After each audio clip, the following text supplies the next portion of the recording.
Shams Al-Marif by Ahmad Al Buni, making Talisman. Welcome to you. I've made a number of vlogs now on the Shams Al-Marif and talked about Talisman, Wafak or Taweez, magic squares if you like, without really revealing to you how you can make them. And it's not deliberate. The truth is, if you should know enough Arabic to read Shams Al-Marif, you'll discover that it's more like doing a PhD than reading a user manual. So, it's not easy. So what I've decided to do is to show you some very, very simple magic squares that I can create myself, and how I create them, and how you yourselves can create them.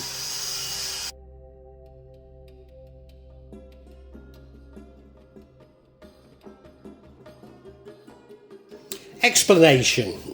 Now, Shams Al-Marif is a vast piece of work, but an awful lot of the text is devoted to how you can make magic squares, also known as Taweez or Wafak. In particular, it talks about how to make the Latin square, that's a 4x4 square. And the reason for that is the 4x4 square can't lead to unintended consequences. And that's because 3x3 squares in particular can. And if you look at this square, you see the placement of the 1. Well, that's pointing to the elemental of air. Now, you might want it to point to the elemental of air. It might not be a problem. But you may well unwittingly do that. Now, also in the main, Shams Al-Marif is about constructing these squares based on the 99 glorious names of Allah. And in the main, what it does is uses a form of numerology of converting the Arabic letters of the name to numbers, adding up those numbers, and those numbers form the total that the square adds up to. So you can see how a number could point to something other than one of the names of Allah, even though, it's derived from that name of Allah. And now the detractors of Shams Al-Marif will claim that that's exactly what it does, and people are pointing to jinn, etc. I honestly don't believe they are. And I think it's all to do with the will of the person creating the Taweez, and your will in using it. But, there could be a danger in using numbers. So I'm actually going to use the Arabic letters. Now, each of these 99 names of Allah, surprise, surprise, has a meaning, but they also have something of a mystical meaning. So they can be used to help you in specific ways. And indeed, that's broadly speaking what Shams Al-Marif is all about. They have been some of the names have been converted to angels, and some would argue that some of these angels are malevolent, so shaitan, possibly even jinn. So what I want to say to you is, now look, my Arabic is not that good at all, so I may have made a mistake, but I haven't done it on purpose. None of the names I'm using, am I aware of, can point to anything other than something that is good. So if you want to try this for yourselves, it's being done by me with the best intention in the world, and I don't think anything bad has crept into it. So what I'm saying is that from my perspective, what I'm showing you isn't Sahih. From my perspective, it's not shirk. From my perspective, none of the arguments about, it spells the name of a jinn or none of these arguments that I've heard against Shams Al-Marif should apply here. However, there is a broader argument that creating and wearing using talisman is sihir, sorcery. And if that's your view, I'm not here to argue with you. You can choose not to listen to this. You can certainly choose not to create a talisman.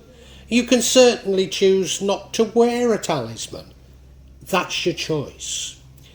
If you want to post a comment on this because you disagree with me, that's fine. But please do listen to it. Don't post a comment out of complete ignorance.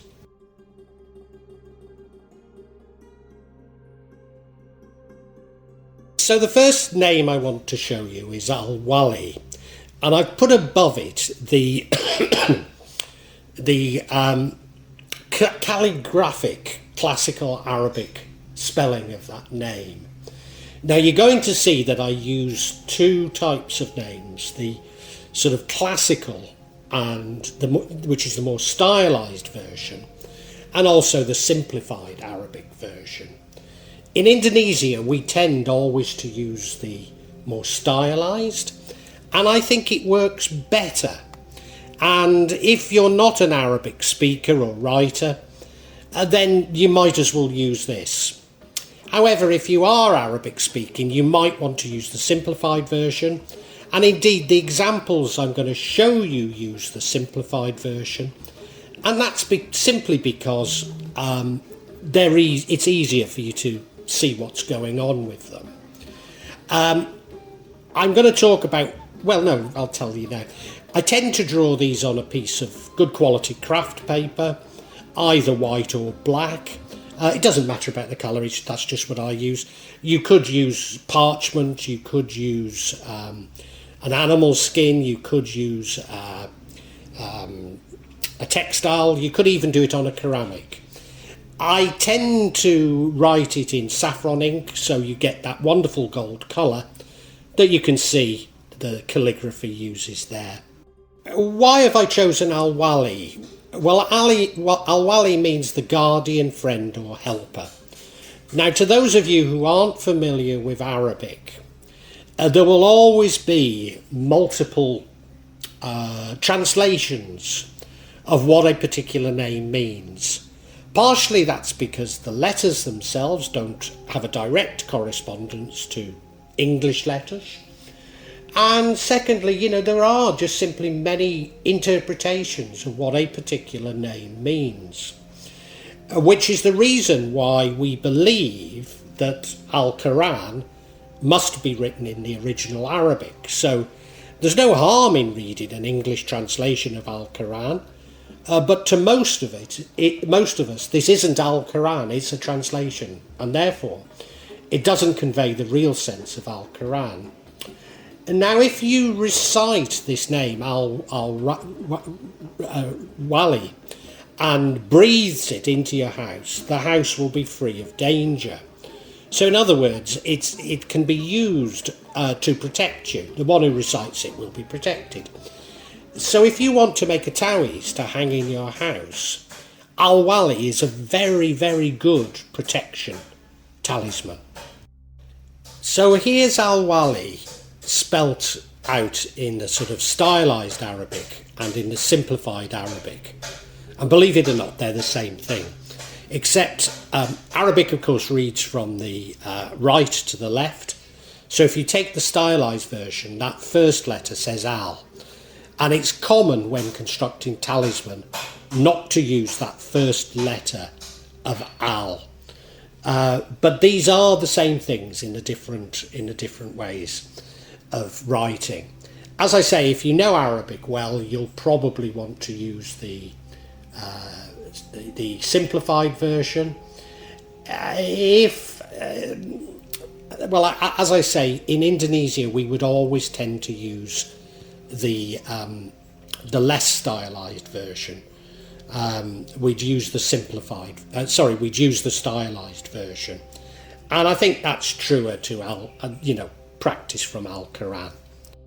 Now, just by way of illustration, I've used the stylized Arabic to create this Wafak or Taweez, and there are 3 letters in it, so it creates a 3x3 square rather than a Latin square. And indeed all the examples I have are of 3x3 squares, so they're simple. Now you might be saying, well, isn't that dangerous because it can point to an elemental? Well, no, it's the numeral 1 that points to the elemental. So it's quite safe to do this. I'm going to explain the placement of each of these by using the simplified version. You know, here's your example using the stylized version. And indeed, if you want to use this, you can copy this. It's absolutely fine. And as I say, I'm pretty certain it's safe. As I say, everything that I'm going to show you uses the 3x3 magical square, which is the simplest because there's no 2x2 magic square. And as I say, because we're putting letters in them, there's no danger of it meaning anything else. Although you should start with a grid, it's often not normal, or certainly not in Indonesia, to actually draw this grid. You should do it by freehand. What I tend to do is I make little pencil marks myself. But on all of these, I'm showing you the grid so that you can understand the placement, etc. So now we go to the simplified Arabic version and we're going to start filling in the squares. Now, as I say, remember Arabic goes from the right to the left. So we actually stop, but it does go from the top to the bottom. So we actually start with the top right-hand corner and we take the first letter from the simplified Arabic and we put it in the top right-hand corner there. As I said, I tend to use saffron ink for doing this. You don't have to, but I do tend to use saffron ink, and I tend to use gold saffron ink. It's that's very traditional and a very normal way of doing it, but you don't have to. Now, I just go to the next square, so remember we're going from right to left along the top. And there are arguments about a different way of doing this. From what I can understand, logically, they really apply to when you're using the numerals, because you have to make all the ups and downs and the diagonals add up to the same number. So that it would make sense that you have to do it in a different way if you're doing numeric squares. Undoubtedly, there are deep-rooted mystical and maybe even religious reasons why you shouldn't do it the way I'm doing it. But it's the way I do it, and for simplicity, why not look at it this way? And so the first goes in that second box, and then the final letter goes in the third box on the top column, top diagonal. Now I've just called the horizontal line a diagonal, sorry. So we're moving down to the second horizontal line. So we take the second letter and put it in that first square. We then put the third letter in the second square, and finally we go back to the first letter in the final square of this horizontal. So we now move on to the bottom horizontal line, and so we take the third letter and we put it in that first box there. And as you can see, that diagonal is all the same, and indeed as we go through it, all the diagonals, there'll be a continuity with each of them. So we then put the first letter in the second box of this horizontal, and finally we put the first letter. Now the second letter goes in the final box. So you look at those horizontals and you can see there's a symmetry, there's a pattern there. So that's how you construct this simple magical square using letters. And there you have a simple Taweez that you can copy.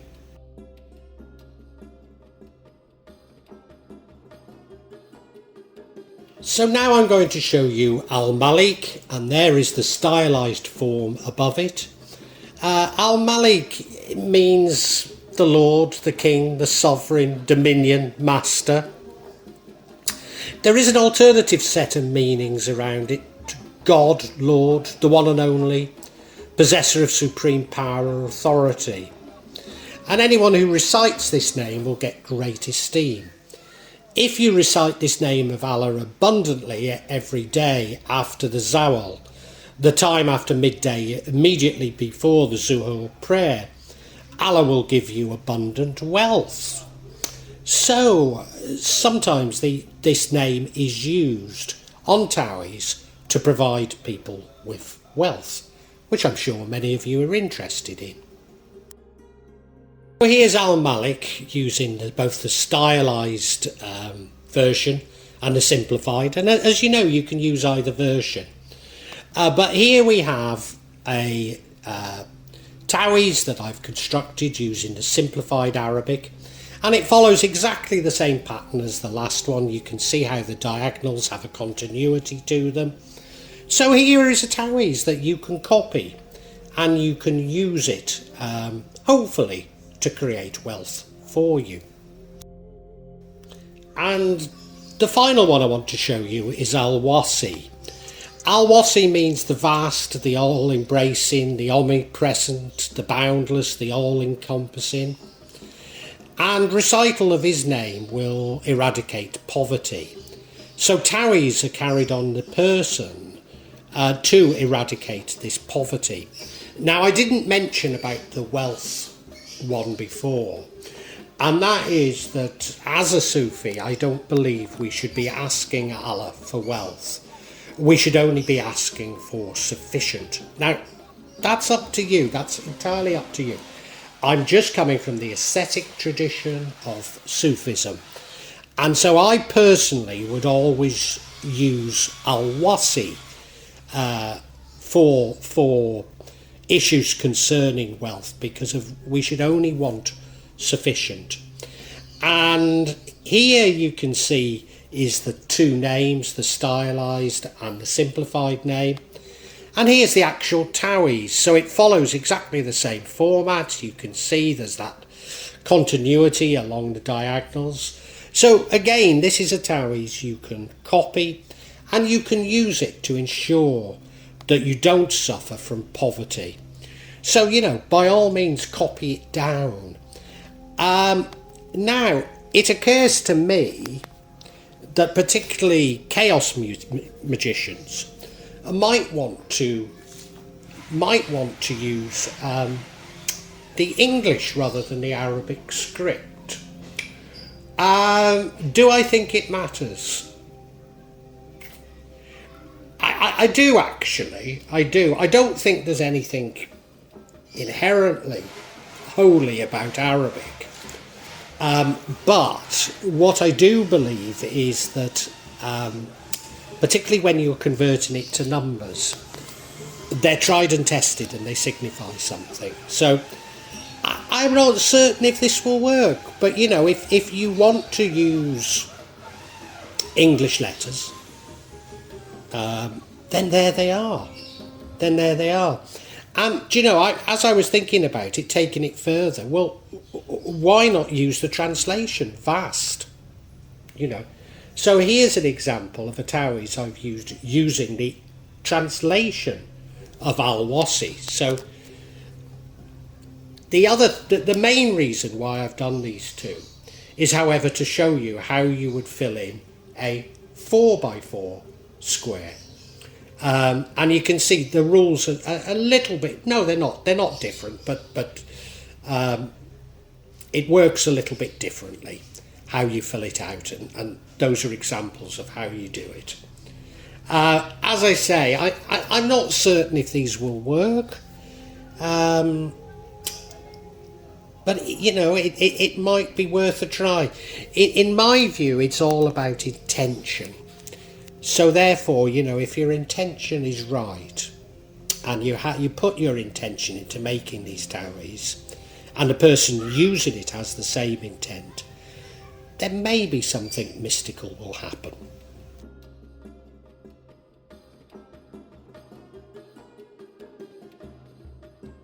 Now, having said that what I've created are magic squares, Taweez, Wafak, Talisman, the more sort of effort, love you put into it, the better they will work. So it's often normal to see more than simply this magic square on a Taweez. And it's normal to put a prayer around it. And depending on what you're trying to achieve, there are various dohas, often coming directly from Al-Quran. And you'll need to look these up. But there are various dohas, and it's common to put these dohas around the square in some sort of way.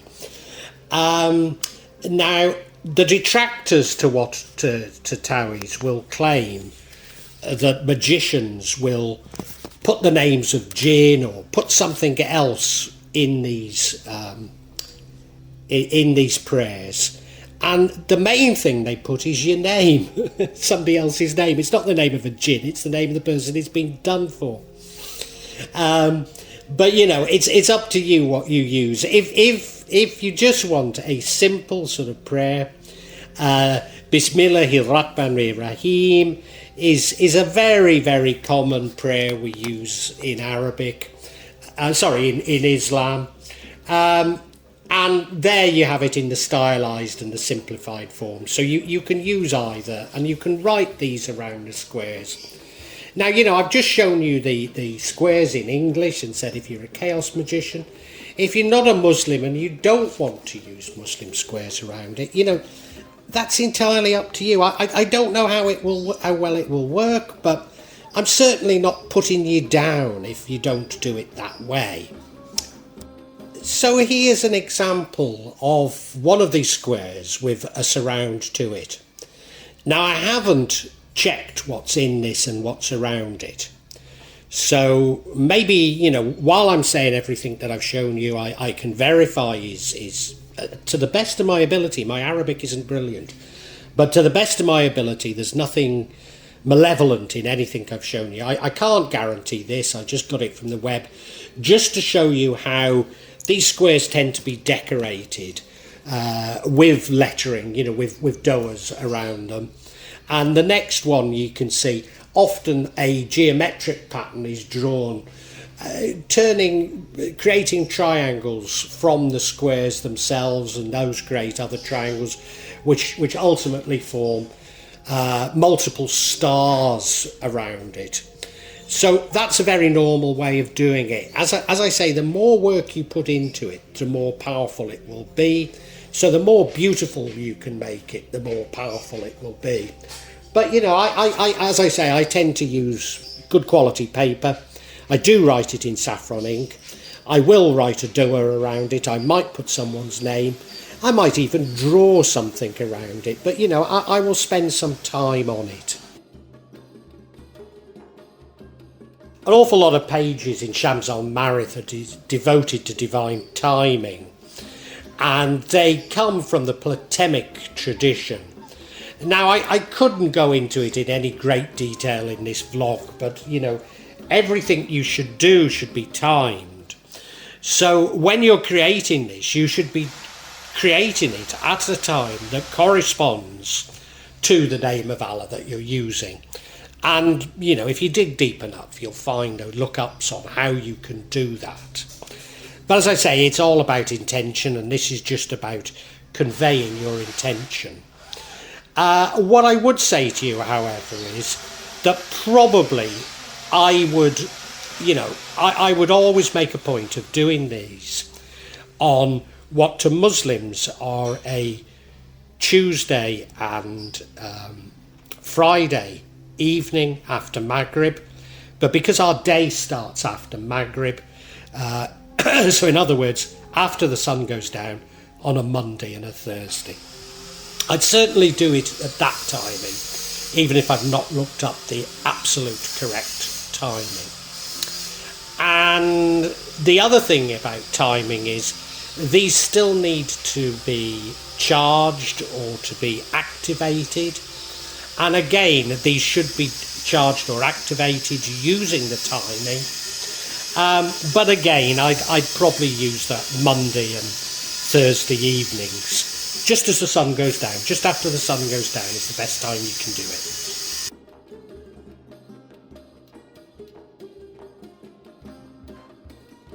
So this really leads us to the final part, and that is, how do we charge or activate these? Well, probably saying some sort of prayer, particularly if you've got the correct dua, over them, and you will find, a particular number of times for these dua. But to be honest, if you say Bismillahir Rahmanir Rahim, they probably will work. I personally would do this after I'd taken wudu, so that's the Muslim ablutions. If you don't want to follow the Muslim tradition, certainly I'd make certain you're clean, so take a shower. A Kajawan tradition would be to take a shower in dried flowers. Make certain you're clean before doing it. Make certain that your mind is clean as well. And maybe do it in a clean place. You might find some people might be burning incense at the time. Some people might put a minyak, an oil, actually on the dua. I think it's entirely up to you, but they do need activating, and they do need activating, I think, using your tradition. So, I've said you don't have to be Muslim, and maybe you want to use the English, maybe you're a chaos magician. So whatever way you would want to activate something, go ahead and do it. But at its simplest, I see this as saying a prayer over them. So, Bismillahir Rahmanir Rahim is a very good prayer to use when you're constructing this sort of thing. So thank you. And I hope you found it useful.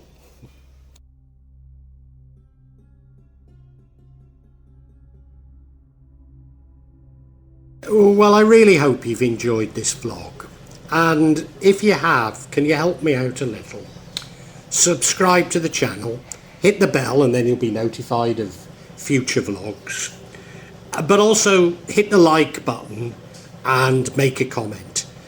Because these seem to be what determine the YouTube algorithm, and I'm being really punished by it. So whatever help I can get from you is so appreciated. It really is. When I started this, I was going to do it this section, the real magic of Java. I was going to issue maybe every 2-3 months. Now it's happening maybe every 2 or 3 days. So yeah, if you hit the bell, you'll hear about it. And thank you so much. Thank you for listening. Really heartfelt thanks.